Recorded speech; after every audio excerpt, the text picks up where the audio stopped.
My name's Scott. I'm one of the pastors here, and it is really good to be with you. Matt and I were talking in the back. There's so many new faces this morning. It is really good to see you. We say all the time here that every time somebody new jumps into this community, we are marked, we are impacted, we are different. And thank you for showing up. It's kind of a vulnerable deal to show up to a church for the first time. You don't know what you're getting into. You don't know how weird we might be or how normal we're going to be or handling snakes or something kind of crazy. But hopefully this morning it's meaningful for you. Matt announced earlier, I get this amazing opportunity to be a part of getting to sort of meet many of you early on. We have this thing called Preface, and it starts this Wednesday night for 4 weeks.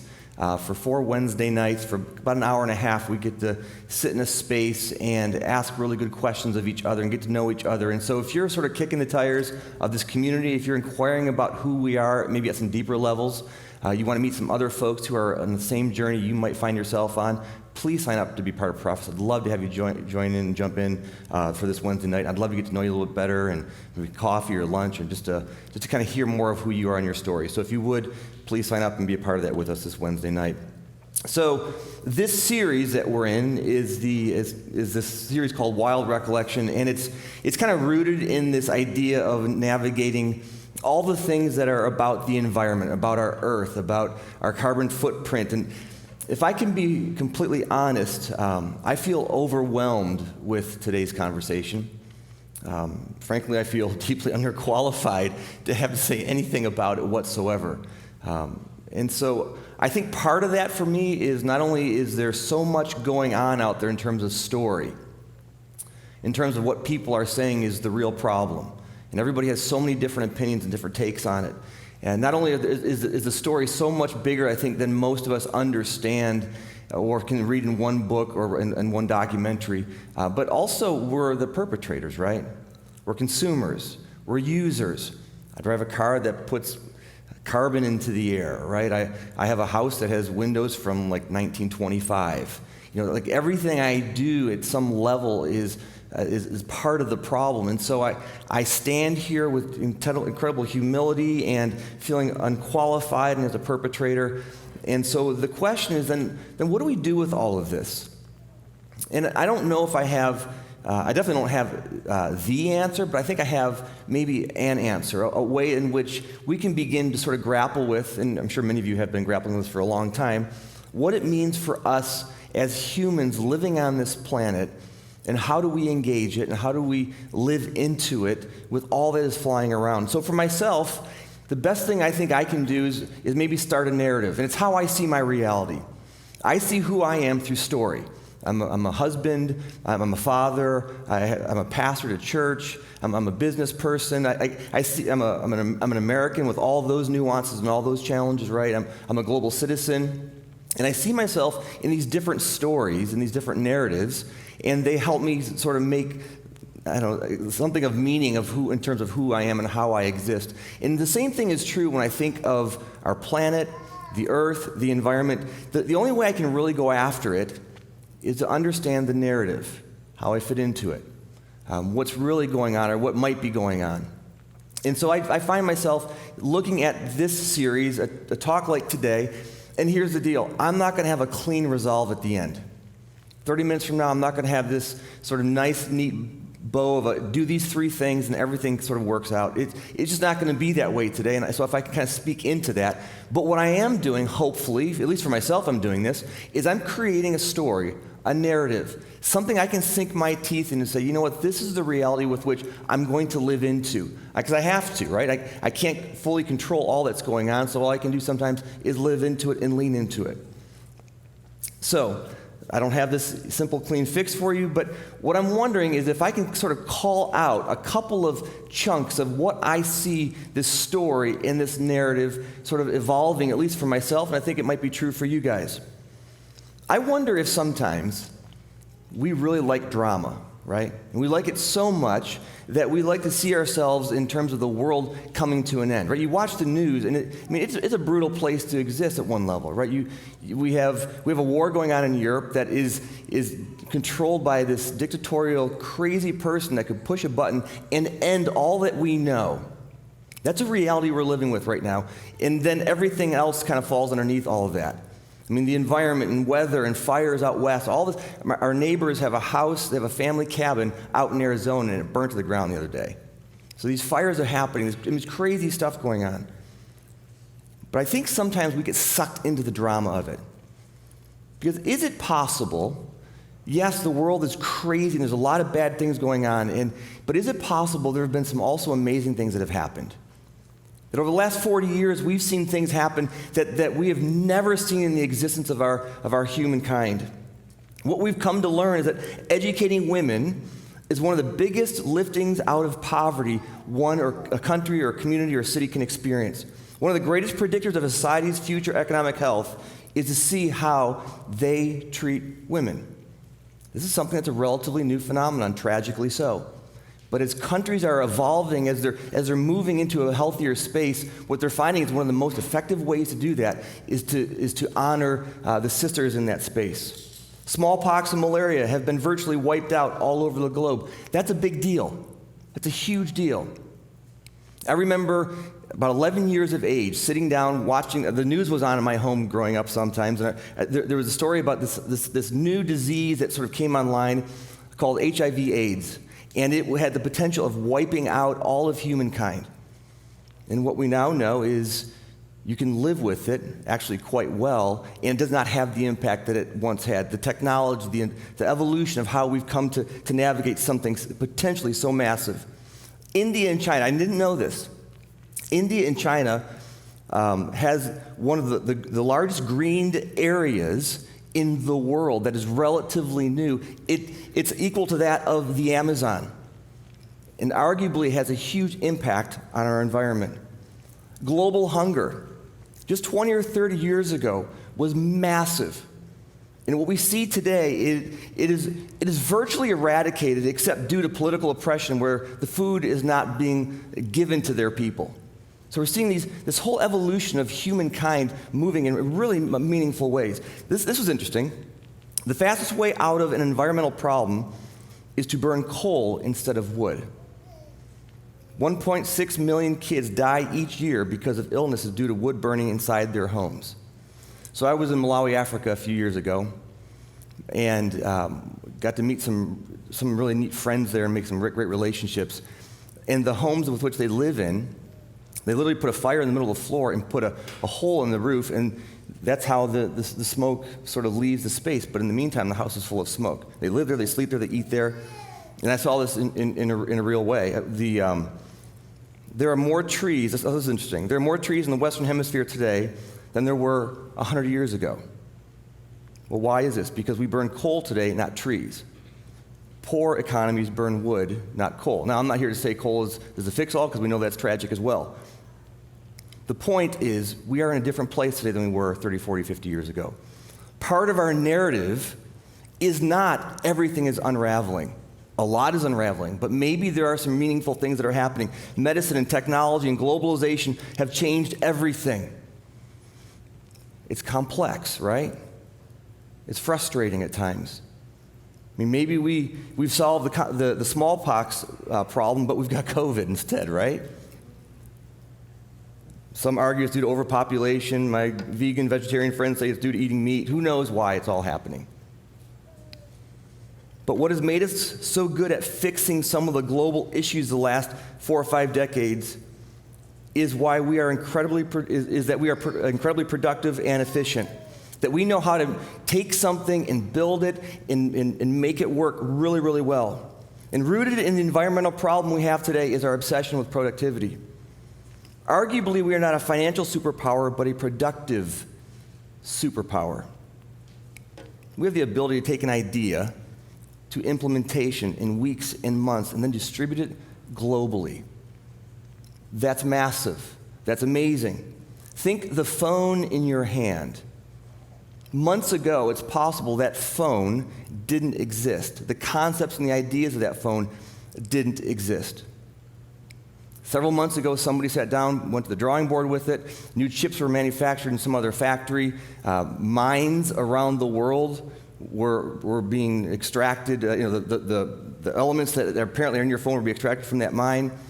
We saw factories building these things, and several months ago, the phone didn't exist, and all of a sudden, you can order it, and 3 days later, it shows up in your home, and billions of people have access to that phone, and that phone can call any corner of the universe. We are an incredibly effective and productive community. We are an incredibly productive culture. Think of the COVID vaccine, right? Months into COVID, we had a vaccine already in the works, and with several months after that, potentially hundreds of millions of people had the vaccine. When we think of who we are as a culture, we are incredibly productive. The problem is that productivity also wreaks havoc on our planet. The most effective and the most efficient and the most productive person wins in the system. Remember years ago, we used to sort of value the idea of multitasking. I can do several things at the same time. Where now we know that doesn't actually work, that we're into things like time blocks.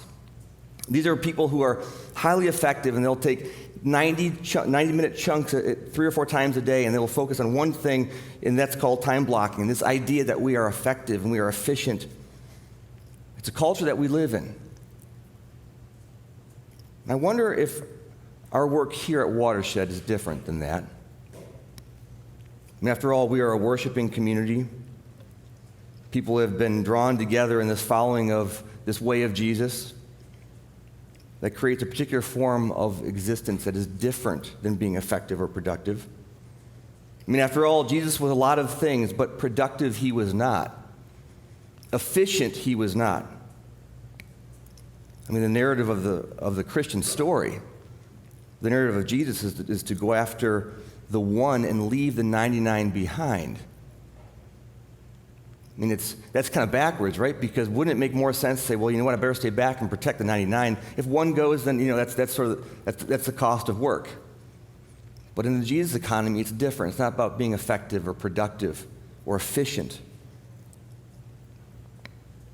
What we do will look like a waste of time and money to the broader order of utilitarianism. What we do in being here this morning might not be seen as productive in terms of the systems with which we exist. We sing together, we share bread, we tell stories, we believe a different world is possible. Maybe this is not the time in your week when efficiency should win. When you show up, what happens is the environment gets a break. That when you show up here and you're not as productive and as effective and as efficient, the system, the environment with which we live gets a chance to breathe. And I'm aware that you come to church, you come to my church, you come to this church, you come to our church, and you are inundated with the message that your worth is tied up in your production, by what you make, by what you do. After all, on Sunday mornings, you could be working, you're told. Indeed, on Sunday mornings, you should be working, right? You should be effective. I find myself sometimes, even when I'm in here with you guys, I'll put a little sticky note in my pocket with 2 or 3 things that I got to pull off in those 30 minutes when Matt's preaching, right? So I pull up my phone and start doing work while I'm listening, as opposed to being fully present. Because I have to be productive. It's something that is a part of the DNA, but it's not helpful. It's not always good for ourselves, nor is it good for our environment, nor is it good for our system. And the contrast in this whole thing, it's possible our work is what is both fixing various human plights, vaccines and such, while simultaneously being so productive that our environment becomes the ultimate victim. The sharper and smarter, the more we can squeeze out of that lemon, then we are effective, then we are productive, then you are meaningful. That's the story with which we exist. And that productivity is wreaking havoc on our planet. So what does it mean then as the church sits in this space and says it's not about being effective, it's not about being efficient, it's not about being productive, it's about just being maybe. And that's the work that we get to do, at least in part here. And have any of you ever read the book Sapiens? Man, Yuval Harari, guys, you got to read this piece. It's a little bit world-rocking in a sense. And I'm sure I'm not going to do it justice here, but I peeled some stuff out of it. Again, for me, it's about what's the story, what's the narrative I'm trying to create for myself. Part of the narrative is that we've done some really good things over the last 40, 50, 60 years, some really meaningful things. We've eradicated huge toxic realities in our lives, but we've also done a whole bunch of other stuff that's been horrific for our environment. And what Harari does, he kind of explains why we are in the place that we are in. The book is called Sapiens, highly recommend it. Fundamentally, we are survivalists and problem solvers. And we do that at the expense of everything or everyone else around us. It's how we come into our existence. 70,000 years ago, there was this revolution. It's called the cognitive revolution. 10,000 years ago, there was the agricultural revolution. And 500 years ago, there was a scientific revolution.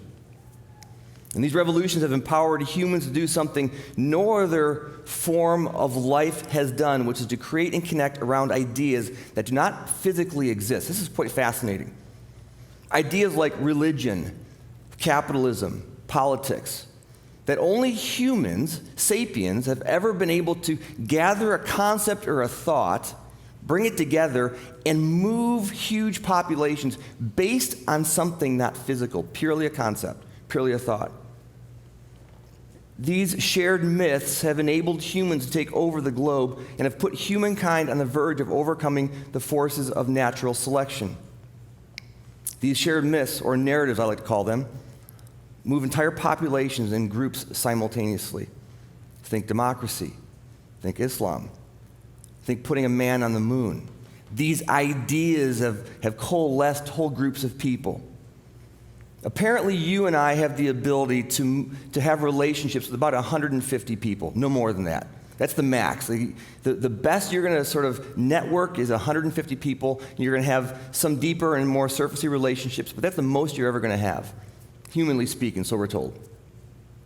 In order for something to expand bigger than the group of 150 people, you have to have concepts. You have to have a narrative. You have to have a myth. You have to have something that's moving. And Christianity was this on steroids, right? 12 people, and then this story, this myth of Jesus. And I don't mean that in the sense that maybe he wasn't true. That's what Harari calls these things, these myths, that people come around and whole populations, whole systems are created because of a story, because of a narrative. This is a human ability unique to any other creature on the planet. And most animals at the top of the food chain, they get there over millions of years. However, we as humans, we jumped to the top relatively rapidly. We moved at a crazy pace. And again, I'm telling you this because I think this informs your narrative. This informs how we see who we are in today's reality. And because of our expedited evolutionary pace over other earthly beings, there were very few checks and balances that were ever implemented, right? So the way that plays out was, if you're an animal and you decide you want to sort of jump over the food chain and dominate a space, well, you show up to that space, and the bigger animal eats you, you're quickly put back into check, right? You lose, and the system is back the way it was supposed to be. Ultimately, we became stronger than any other living creature and therefore had the option to choose our own destiny at the cost of everything around us. We had the opportunity to choose and select something. This is interesting. I think this is helpful to understand this. This means that the rest of the food chain wasn't ready, and neither were we. In other words, we moved so quickly through the process that the whole thing was sort of thrown off. That the creatures and the beasts that we flew by didn't know what to do with it. Many of them don't exist now because we flew up through the food chain so quickly. And once we got there, we didn't know what to do with it. And evolutionary biologists say it's why we as a species feel anxious and stressed, because we aren't used to being on the top.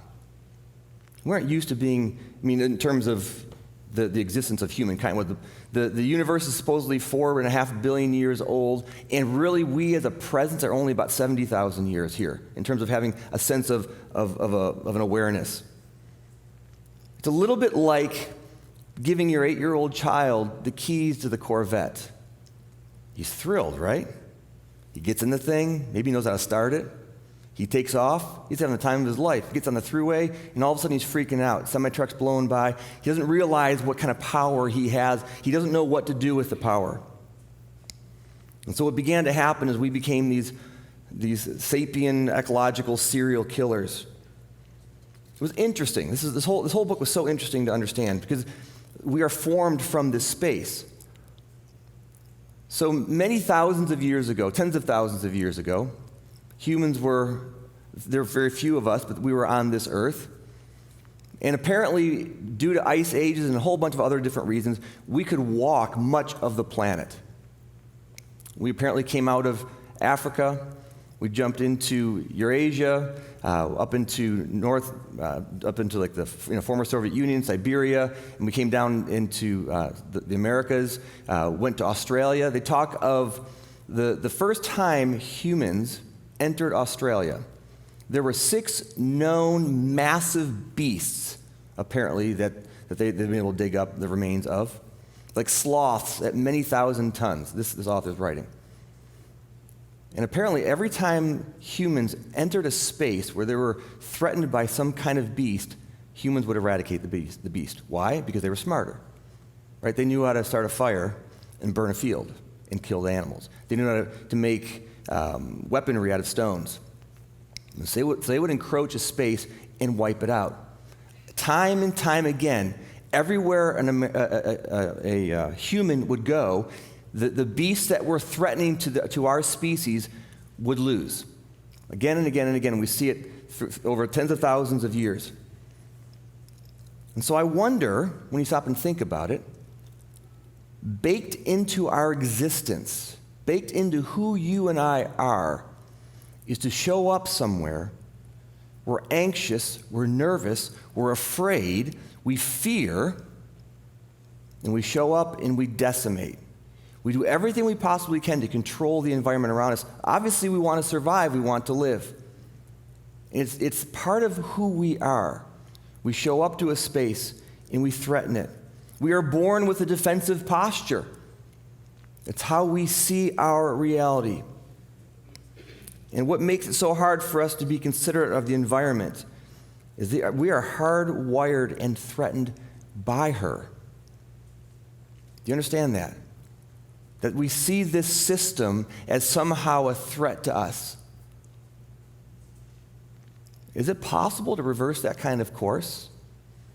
Is it really possible to think that we can evolve to such a place where we stop seeing the planet as something that serves us and we somehow align with it? Or maybe we even serve it. Harari says over the next 1,000 years we won't be here. That's not really great news, right? Kind of a bummer. Some people say we got like 50 years we won't be here. It depends who you're talking to. I don't know what to do with all of that except to put it into the story. Like, we're doing amazing things, and it seems like things are kind of crazy. It makes sense why we come to this sort of disposition. You've got guys like René Descartes, Francis Bacon, Isaac Newton. Descartes taught us that we are to master and own nature. We should own it. Bacon says we should have nature subjugate itself, press into it, delivering its secrets, tie it to our service, and make it our slave. I mean, these are like when the scientific revolution emerged, these are the people informing how we see reality. And their assumption was all that is out there, it serves at the pleasure of human existence. And that's how we see our reality. Because we're hardwired to see it that way. I mean, part of our evolution has been to protect ourselves. We show up to a space, we take it over, we dominate it so that we don't have to live in as much fear, or so we think. And again, I think it's the work of Christ that's so meaningful in this. Again, if I'm trying to inform my story, I'm trying to build my narrative, I don't have this really simple, clean thing, but I'm kind of throwing blocks and chapters into this story in terms of how I see the environment. But if the invitation of Christ was to love the least of these, then wouldn't that be possible that it could also be extended to non-humans, to non-sapiens? Now, I'm gonna stretch the truth. Well, I always stretch the truth anyway, but I'm going to especially stretch it theologically, or if I can, for just a moment. So John 3:16, for God so loved the world.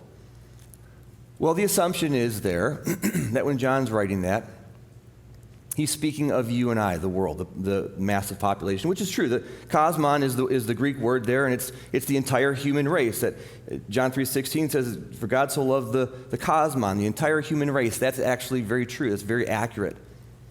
But there's also this sort of cousin word, cosmos. Cosmos, sometimes spelled K-O-S-M-O-S or C-O-S-M-O-S.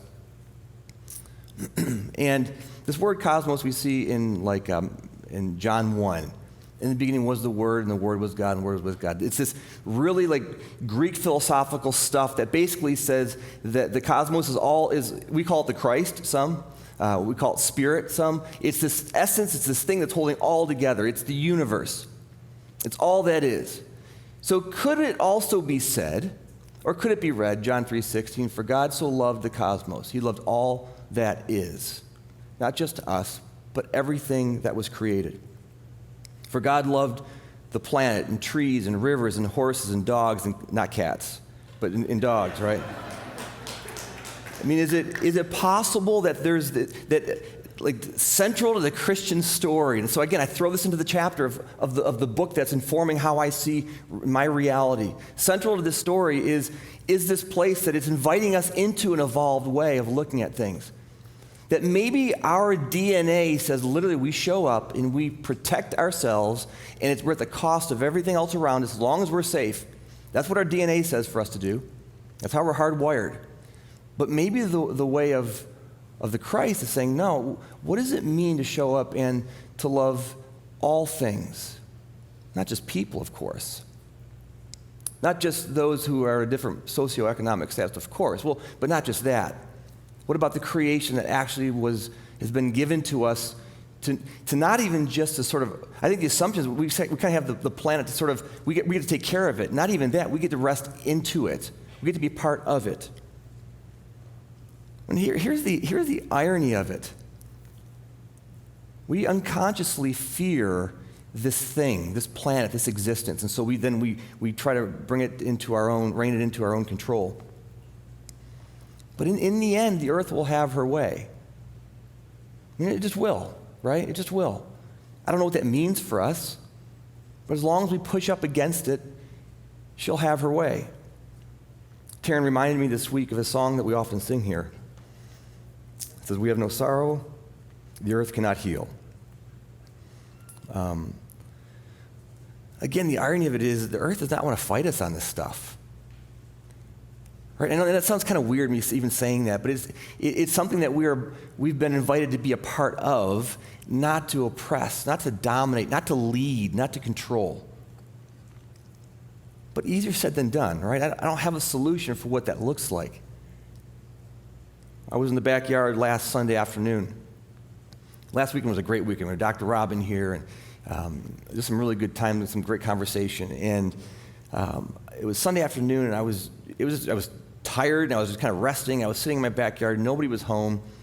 I was by myself, and it was like 75 degrees and beautiful out. And I don't even have a great looking backyard. I got really bad grass back there, and I got a dog that craps all over it. And it's not even great to look at, but I was just out there. I got a couple of trees back there, and it was sunny out, and everything about the moment was beautiful. And I remember just kind of taking it in, and it kind of just hit me, right? I mean, we all had those kinds of experiences. You see a sunset or a sunrise or something, and it's just beautiful. And I had that moment in those few seconds, and in a very real way that was healing. Right? That's what's supposed to happen. That this thing we exist with is supposed to be healing. It's supposed to be redemptive. It's not supposed to be something that we just control or oppress. And I don't know how we fix this problem, right? Because it is a problem. I don't know what we do. I do think it's important that we begin developing a story. How do you fit into it? How do you engage our reality and our environment? And maybe today we get to form, or maybe today I got to add a little bit to your story, to your narrative, how you see your reality. One of our pastors, David here, he always talks about this idea of a slower and more patient version of hope. Like, man, in our productive society, and the world's coming to an end, I don't know if we have time to be patient or to hope. But actually, maybe that's exactly what needs to happen, right? That when we show up here, again, remember, it's not about being productive. It's not about being effective or efficient or making something. It's about just being here, that maybe we are invited into a slower and more patient version of hope, because when we do that, things slow down and things then can begin to grow again. When we talk about a different world being possible, maybe it's the kind of reality that we actually can move into. And here's the deal. We live with this fear, right? In part of being able to plan, in part of being able to think and to dream, is we're afraid about the future. We're the only being that can do that. My dog cannot think about the future. We walk out the door to come to church this morning, he thinks we're gone forever. And we show up 2 hours later, he's like, oh, you didn't leave me. Because he can't think past what's in his reality. You and I, we have the ability to think and to dream a different way. And can part of the story be, maybe we get to do that. Maybe part of it is sitting with it patiently and hoping for a better future. Not just hoping for it, but trying to push into it, and then sometimes just sitting back, because being too productive does not always help. Sometimes we just have to kind of live into it. And so this morning, maybe I got a chance to add a little bit to your story. Maybe I got a chance to help you build a story and build a narrative. As I'm trying to figure this out for myself as one person sitting in this space in a place of hope and faith. And maybe in the next 20, 30 minutes, it's not about rushing to get out of here to be productive and effective, but it's actually about being in the space and sitting in it. Let me pray. So, Father, we're grateful. We're grateful for how you have, however we see you fitting into the thing that we exist in. However you've created what is, we're grateful for it. We're grateful for this connection with you, this spirit, this essence, that at least in our Christian narrative puts you in part of the ability of creating and working with this planet and with us and with all that is. And we're grateful for that. I don't always know what it means for us as a church to somehow be sensitive to this chunk of earth, this chunk of clay. But may our story be something that's redeeming of our reality, of this earth, of the stuff that we bump into that seems like it's sort of all unraveling. Maybe if nothing else, part of what we get to experience is we don't have to live with such angst, such fear, that maybe we can learn to realize that this planet is about restoring and redeeming. That maybe actually you're more baked into this reality, into the physical reality, than even the spiritual at times, because there is something healing about this space. And we're grateful for you, Father.